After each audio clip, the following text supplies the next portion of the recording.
Hey guys, so in this video, pag-uusapan naman natin kung ano ang isang funnel. So, in Bisaya, it's called imbudo. I'm not sure how it's called in Tagalog, but we're going to talk about this. And when you say or when you hear sales funnel or funnel, yun talaga yung ibig sabihin. This is the funnel that they're referring to. And we're going to talk about that in this video. I know this looks hilarious right now, but I just want to show you how sales funnel work. What is sales funnel in a nutshell? Because as you can see, it's kind of funny and you might be confused bakit siya pumasok sa imbudo at nahulog. So we're going to talk about that. And always remember, baka sabihin nyo kasi na-catch, but tayo nagto-talk about sales funnel when SMM naman yung niche ko or bookkeeping naman yung niche ko. Every business has a sales funnel. And not knowing about the customer's journey, or if you don't have a sales funnel, this is probably one of the reasons why you don't have a client right now. Or ang mga businesses ay nagfa-fail. It's because they don't think about their customer's journey. It's good kasi to track or to know kung saan sila or ano yung level ng clients natin for now or yung mga target customers natin para alam natin kung paano natin sila mapabili at mapao. Marketing funnel. So, yung kaninang pinakita ko is Embudo para ma-visualize nyo lang. But in this one, I created an inverted pyramid kasi ito talaga yung when you search marketing funnel sa Facebook, ito yung lumalabas. Ganito, inverted pyramid. Hindi siya Embudo. But, I showed you the Embudo para maisip nyo na funnel is the funnel that we're talking about is the funnel na ginagamit natin sa gasolina, sa paggawa ng ice, 'di ba? We use imbudo in making ice.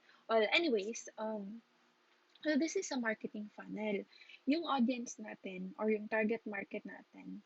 For example, if you want to offer bookkeeping to real estate agents, syempre, ito yung, sila na yung target mo, di ba? So, we will refer to them as target audience. Sila yung target natin na makakita ng post natin. Sila yung target natin na bumili sa atin ng services natin, di ba?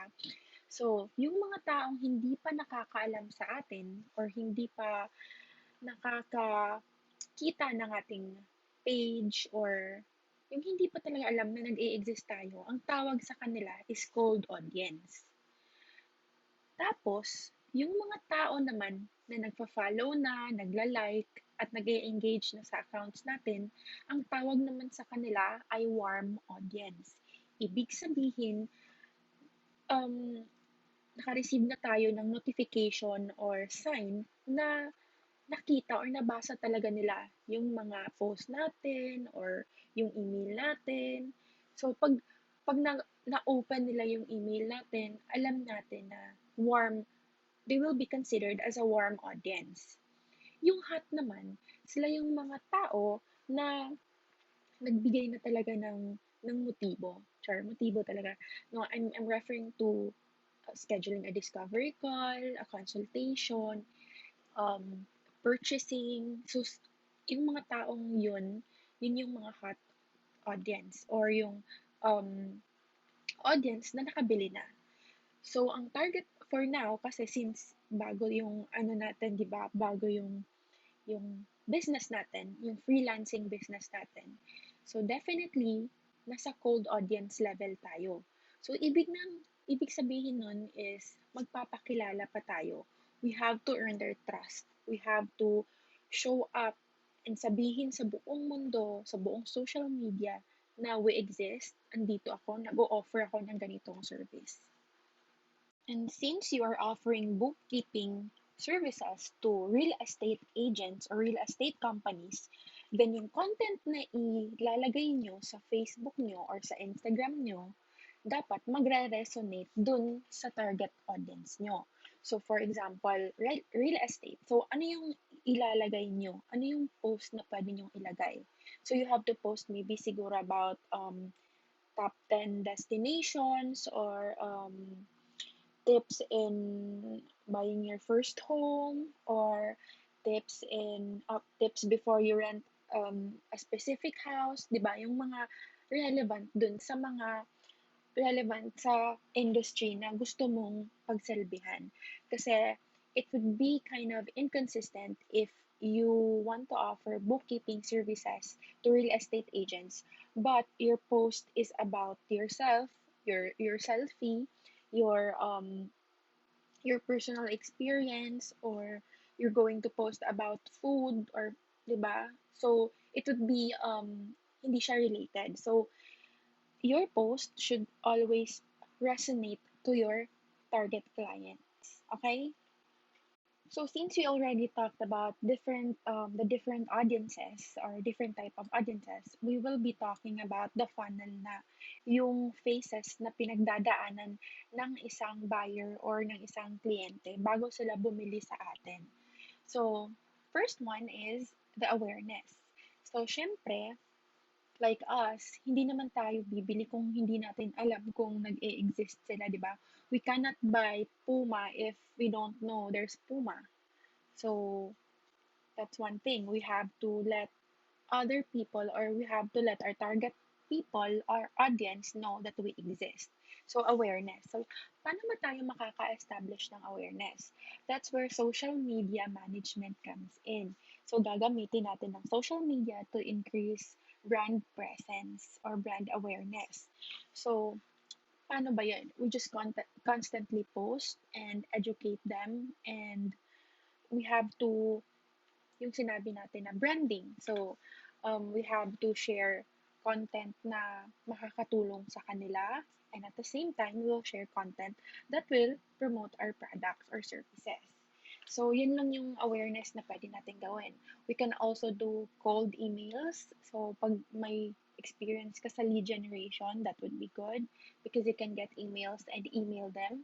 And then there's this app or extension on Chrome that you can use na para manonotify ka kung nabasa nila yung email mo. So, kunwari, nag-email ka sa isang tao or prospect client, tapos nabasa niya, then you can already consider that as a warm audience or um, warm contact kasi binasa niya.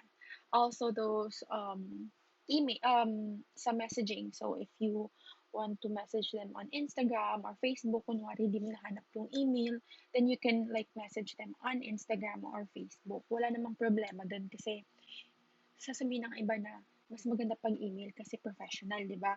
But in the digital era, it doesn't matter kahit Snapchat pa gamitin mo or TikTok, okay na yan.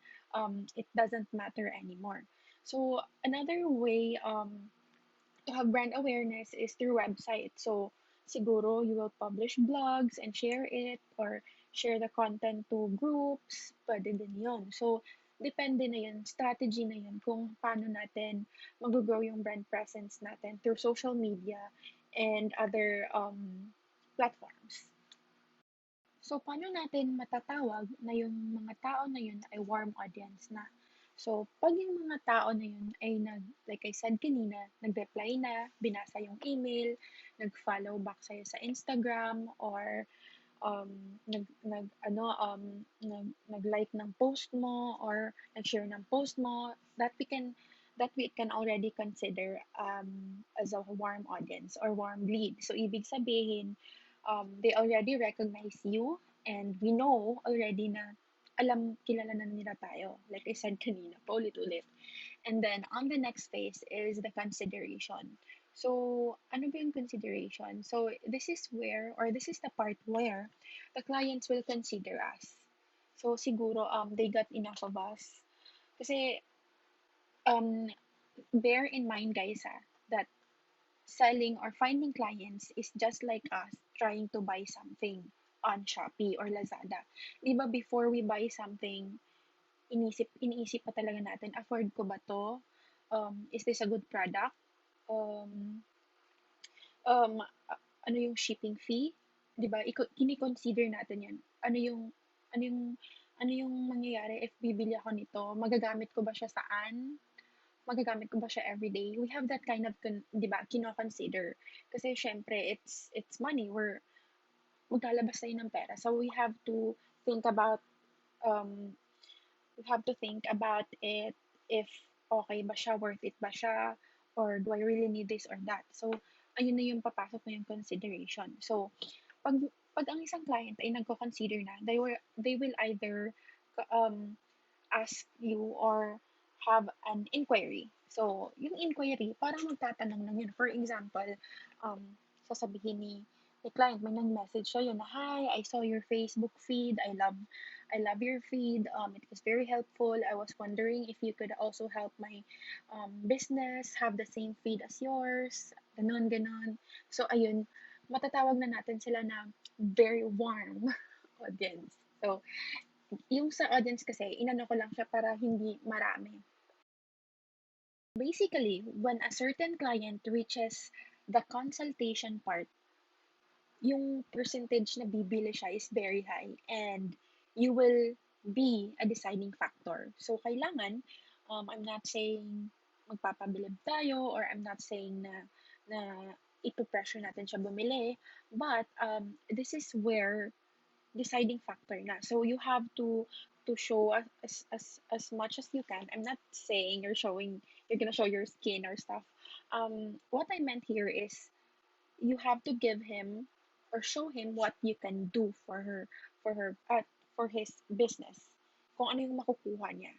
So that sa decision part is it's either the mock-up call or yun na yun, yung consultation, or either magsisend ka ng questionnaire tapos ibabalik niya. So, yun yung decision. So, it's more like of a proposal level na. Me, pag dumating na ako sa consultation, I make a proposal na agad kasi, ano eh, it's for me, if sa consultation part na, it's more of a done deal. So, parang, ano na lang, formality na lang. And then, it's a hot audience when, ayan, nag-close deal na talaga kayo, nag-purchase na siya. So, we can consider it as a hot lead. So, basically, yung hot lead, especially if social media yung i-offer mo, maganda siya kasi magiging monthly retainer siya kasi every month siya mangangailangan ng content para sa kanyang business, di ba? But still, if you remember what I said on Intro to Freelancing webinar, hindi tayo mag-a-assume. We always have to think na hanggat hindi pa nakakabayad si client, it's never a done deal. But in my case kasi, or sa experience ko, when they reach the consultation or decision part, ano na talaga yun eh, parang 80% na lang. So, ang siguro kung hindi siya papayag or hindi siya tutuloy, it is because of the budget. So, you might be worried right now kasi wala kayong website or hindi nyo alam kung sino yung i-emailan nyo. So, honestly guys, I've been a freelancer for almost 7 years and wala akong proper website and I don't have proper email list because every time I have a client or every time full na yung slots ko, I stop looking for clients. So, ganun ako.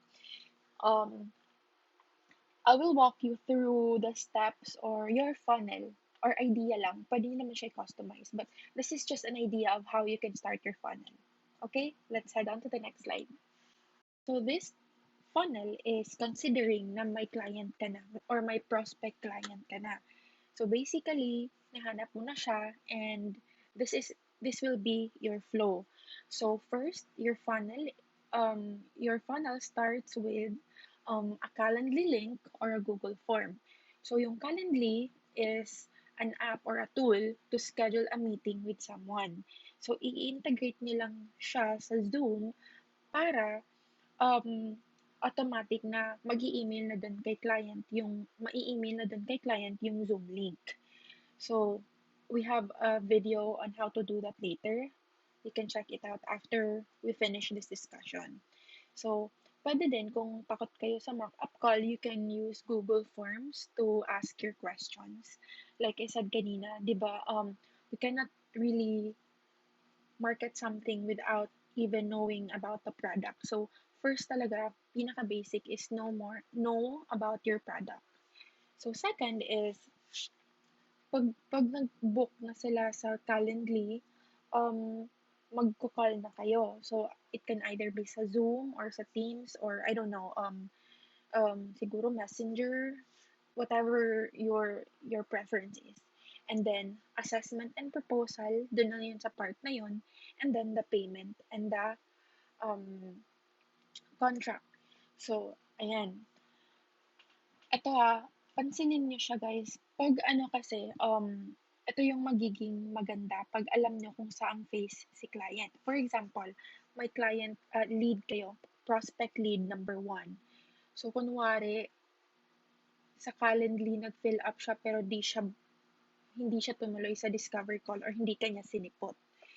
You can list that out and you're going to note na parang hindi siya nakasipot. So, you can try to maybe reach out to her or him the next week or, di ba, you can try again. Kasi we don't know what the reason is kung bakit hindi siya nakasipot. That's one thing, pag alam mo kung saang phase nag-stop si client or yung prospect client mo. May mga iba naman na nasa discovery call, um, sa assessment and proposal, okay. But pagdating sa payment, hindi naka-pay. So, ano kaya yun? Maiisip mo, ba't kaya di siya nag-pay? Okay naman sa proposal, ganun. So, it could possibly the fee or the payment, baka may problema sa payment transaction or sa bank transfer, di ba? So, you can address that one. Siguro, nahihirapan siya sa PayPal. You can offer him Wise or Payoneer or MoneyGram, depende. So, yun yung kagandahan. Pag alam mo yung may customer journey ka at alam mo kung saan nag-stop si client or saan siya nag-stuck. Kasi matutulungan mo siya para mapalabas siya sa funnel. 'Di ba? So now, as an exercise, I want you to comment down your funnel.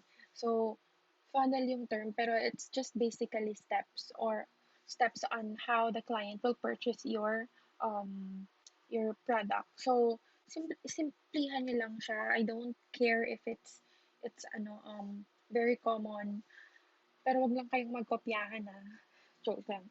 Yeah. Basta alam nyo kung ano yung pagdadaanan ni client or ng customers nyo, ilista nyo lang dyan. Kasi, like I said, it's a big advantage and that will improve our client hunt and into closing premium deals. Please make sure to complete the exercises that we have. So, pagkatapos ng course na to, you will be able to start client hunting na. And at the same time, you will be fully integrated with the tools para easy na lang for you to connect with clients and to close deals. I'll see you in the next video.